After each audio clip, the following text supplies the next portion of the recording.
this video, we will learn about reversible reactions. We will have introduction to equilibrium. Then we will also know what are the characteristics of equilibrium reactions, and then finally factors affecting the position of equilibrium.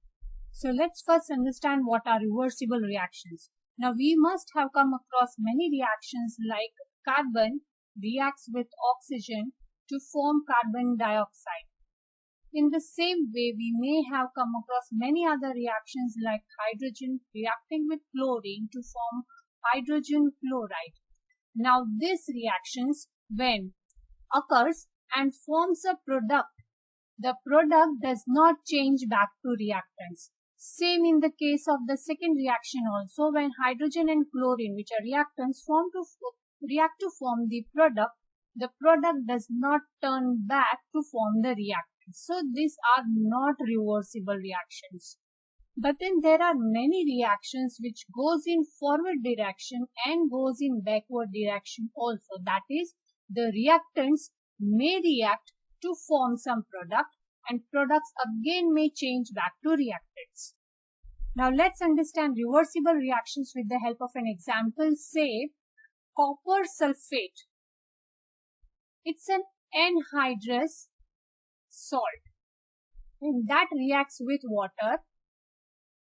It forms an hydrated salt which can be presented with such a formula. This is 5H2. Now this is called hydrated copper sulfate. Now what's the difference? This is a white amorphous powder, but these are blue crystalline solids. So in such a reaction, when we add water to anhydrous salt, we get a hydrated salt. At the same time, when we heat such a salt which is hydrated, then the water is removed out and it turns back to the anhydrous salt. So you can say that such a reaction is a reversible reaction where one of the reaction the water is adding and in the other direction the water is getting removed out.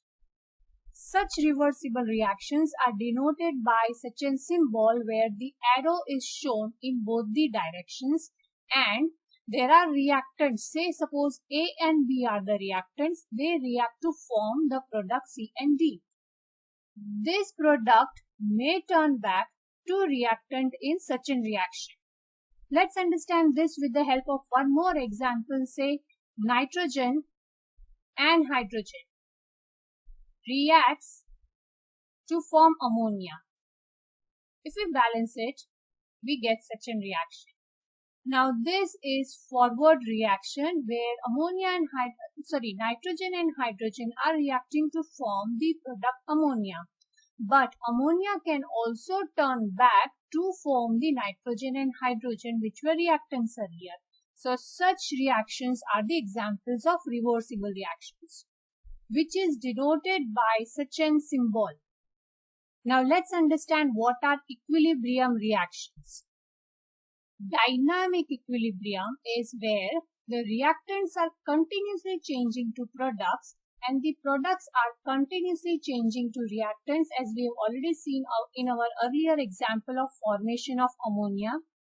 Let's take an example of one more equilibrium or reversible reaction here where 2 moles of sulfur dioxide is reacting with 1 mole of oxygen to form 2 moles of sulfur trioxide. Now what do we mean by dynamic equilibrium? It means that the reactants are reacting to form the products. At the same time, the products are again changing back to reactants. When the forward reaction and the backward reaction takes place simultaneously, takes place together, then it is called a dynamic equilibrium. Now let's see what is chemical equilibrium. It says the rate of forward reaction is same as the rate of backward reaction and the concentration of reactants and products remains constant. Now what do we mean by this when we say the rate of forward and rate of backward reactions are same? Now suppose we have 4 molecules of sulfur dioxide and we have 2 molecules of oxygen. Now out of this, if two molecules of sulfur dioxide is reacting with one molecule of oxygen, it forms two molecules of sulfur trioxide. But at the same time, the two molecules of sulfur trioxide decomposes back to form one molecule of oxygen and two molecules of sulfur dioxide, then it is called chemical equilibrium. Means that the amount of reactants that had been used to form the product, same amount of product changes back to reactants. Such a reaction is called to attain chemical equilibrium. And in these conditions, the concentration of reactants and products remains constant. It says constant doesn't mean that they are same. The concentration of the reactants and products may be different. They are not same, but they are constant. It means that the concentration is not changing. It is remaining unchanged. So when reversible reactions reaches such a stage, it is said to attain chemical equilibrium. Now let's understand what are characteristics of equilibrium. The first one says it is dynamic. Dynamic, as we have already learned, means the reactants are changing back to products and the products are changing back to reactants, and both the processes happening simultaneously, so it's called dynamic. The second characteristic is the forward and backward reactions occurs at the same rate. Now we have understood the meaning, what is meant by same rate. And the third point says that the concentration of reactants and products remains constant. So these are the characteristics of equilibrium. If these 3 points have been achieved in a reversible reaction, then we can say that an equilibrium has reached. But to achieve all these 3 points, it requires a closed system. Now what do we mean by closed system? That shows that neither the reactants or products can escape out of the container or the system. That is, no reactants or products are lost. Now that doesn't mean that we need a packed system. It can be an open system also, an open container also, but that shows that there is no gas which is escaping out of the system. Now let's understand the equilibrium reactions in detail again with the help of the same example, where sulfur dioxide and oxygen are reactants and they react to form sulfur trioxide, and such a reaction is an equilibrium reaction which can be seen with the help of such a symbol. Let's understand this with the help of a graph. Suppose sulfur dioxide, the reactant, has an initial concentration of 0.4 moles per dm cube and the initial concentration of oxygen is 0.2 moles per dm cube, and as it's just the starting of the reaction, the product will have the zero concentration. Now we have denoted all the 3 molecules with the help of a different color because we are going to draw a graph for each and every species of this reaction. Let's start with the sulfur dioxide first. Initially it had the concentration of 0.4. So let's start with 0.4 as the reaction proceeds. 0.4 concentration will start decreasing. Say suppose it decreased to 0.32 and it reached 0.32 at this particular time, and then it becomes constant throughout the reaction. So the concentration has decreased to 0.32 moles per dm cube. For oxygen, the initial concentration is 0.2. So let's start our graph with 0.2.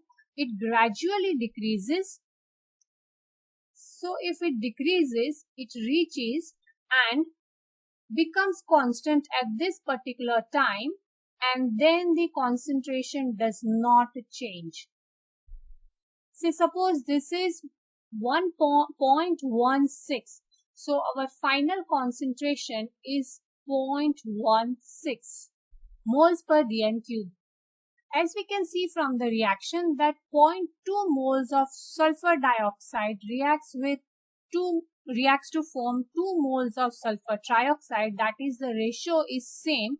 So we can see here that 0.8 moles have been used up. Sorry, it is 0.08 moles have been used up. So here it's going to form same moles, 0.08 moles. So now let's draw and graph for SO3. The initial moles of sulfur trioxide is 0, but as the reaction proceeds, it increases and reaches 0.08 and then becomes constant. So from this graph, we can make out that this is the time where the reaction reached equilibrium, and then the concentration of all the reactants and products remain constant throughout the process. Now let's study the reversible reaction. That is, suppose if we start this reaction with SO3 as a reactant and our products are sulfur dioxide and oxygen, then how is the graph obtained? Say suppose we started with 0.4 moles per dm cube of SO3.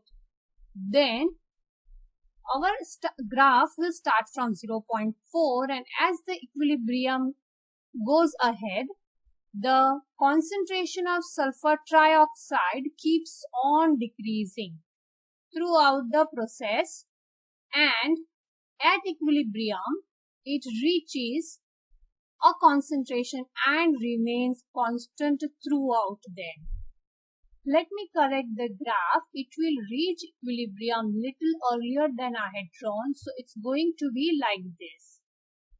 Now let's start with sulfur dioxide. Initially the sulfur dioxide concentration will be 0 because this time it's a product. So initially it will be 0, but it's going to increase gradually and it will reach equilibrium at a stage and then will become constant throughout the process, same way as it had happened earlier. Now let's understand what happens to the oxygen. As we know, oxygen is product this time, so again initial concentration will be 0, and as the reaction proceeds, its concentration is going to increase and again will remain constant at a particular stage and then becomes constant at a certain time period. Now what we can observe from these two graphs is that whether we start with the reactants or we start with the products, the equilibrium stage, that is the concentration at which the equilibrium is reached, that remains constant. We can see that from the graph. See, at equilibrium, when we started from sulfur dioxide and oxygen, the concentration of sulfur dioxide reached 0.32. Now here, when we started with a reversible reaction, still the concentration of sulfur dioxide is 0.32 moles per dm cube. And you can observe the same with the oxygen also, that at equilibrium, it's almost 0.16 moles per dm cube. Here also in the reversible reaction, it is 0.16 moles per dm cube. And a similar one for the sulfur trioxide also, although initial reaction where it was a forward reaction, sulfur trioxide was a product, it ended up with 0.08 moles per dm cube. Here also, when we in the reversible reaction started with sulfur trioxide as a reactant, still it ended up with the same concentration. Now that shows that whether the reaction is forward or backward, the concentration at equilibrium remains constant. So this is the characteristics of an equilibrium reaction. Now let's see what are the factors affecting the equilibrium. The first one is, say, concentration. The second one is temperature and pressure also if gases are involved in the reaction. Now this means that if there is a change in the concentration or temperature or pressure, the equilibrium will be affected and there will be a change in the amount of reactants and products. And how does this all change? Let's understand that with the help of a Le-Chatelier's principle. Now what's this Le-Chatelier's principle? It states that if a system at equilibrium means when a system or reversible reaction has already reached an equilibrium, and then if it is subjected to a small change A small change may be a change in the concentration, temperature, or a pressure. Then, the equilibrium tends to shift in the direction so as to oppose or minimize the effect of that change. Now, let's understand that with the help of some examples. Let's first take an example of the effect of concentration on equilibrium. Let's study with the help of this example where we have taken sodium chromate. This in the water dissolves to give a yellow solution as we have indicated by its color, and then it's in sodium dichromate, which is an orange color solution. Now, if we add hydrogen ions to sodium chromate, which is yellow color, that is, if we add acid to the sodium chromate solution, which is yellow in color, it forms some of the orange sodium dichromate solution. Now, suppose if we add acid to this solution when the equilibrium has already reached, and then if we are adding some acid to this solution, that shows that the concentration of H plus ion has increased. Now, Le Chatelier's principle states that the equilibrium will shift either in forward or backward direction in such a way to minimize the effect of the change. That is, according to Le Chatelier's principle, the equilibrium will try to decrease the concentration of H plus ions which we have increased. Now, if we want to decrease the H plus ion concentration, then obviously it should, that is, the equilibrium should move in the forward direction to form the dichromate solution. So, adding H plus ion to the solution will shift the equilibrium to the forward direction. That is, the forward reaction will be favored and more dichromate will be formed. That means you can say that the solution color becomes darker and becomes orangish in color. Now, suppose let's perform something opposite. Say we are adding an alkali to the solution, that is OH minus ion. Now, what's going to happen is the OH minus is going to react with the H plus to form the water. Now, that shows that the hydrogen ion, that is acid, will get used up. So, this concentration of H plus decreases. So, now equilibrium will try to shift in such a direction to increase the concentration of H plus, and to do so, it should favor the reverse reaction. So, what is going to happen is that on adding OH minus ion will shift the equilibrium to backward direction, and we can see that the yellow color chromate solution is formed more. So, in that case, the solution will become lighter and will turn more of yellowish in color. So, this is how the change in the concentration may affect the equilibrium. Now, let's understand the effect of temperature. With such a reaction where 2 moles of nitrogen dioxide is reacting with each other to form 1 mole of dinitrogen tetroxide. Now, both the species are gases, but NO2 is an orange-brown gas, while N2O4 is a colorless gas. Now, to know the effect of temperature for a reaction, we should know that which reaction, that is forward reaction or backward reaction, is either exothermic or endothermic. In our case, the forward reaction is exothermic and the backward reaction is endothermic, because the enthalpy value for the forward reaction is minus 24 kilojoules per mole. And for the backward reaction, the enthalpy change is positive 24 kilojoules per mole. Now, that shows that the forward reaction is exothermic and the backward reaction is endothermic. Now, suppose we increase the temperature. So, in that case, Le Chatelier's principle says that if we try to decrease the temperature to oppose this change. Now, to decrease the temperature, that is, it should favor the endothermic reaction. So, if we increase the temperature, the reaction is going to favor the backward reaction, that is, it's going to favor the reactant side, and more of brownish yellow orangish gas of NO2 will be produced. But opposite happens when we decrease the temperature.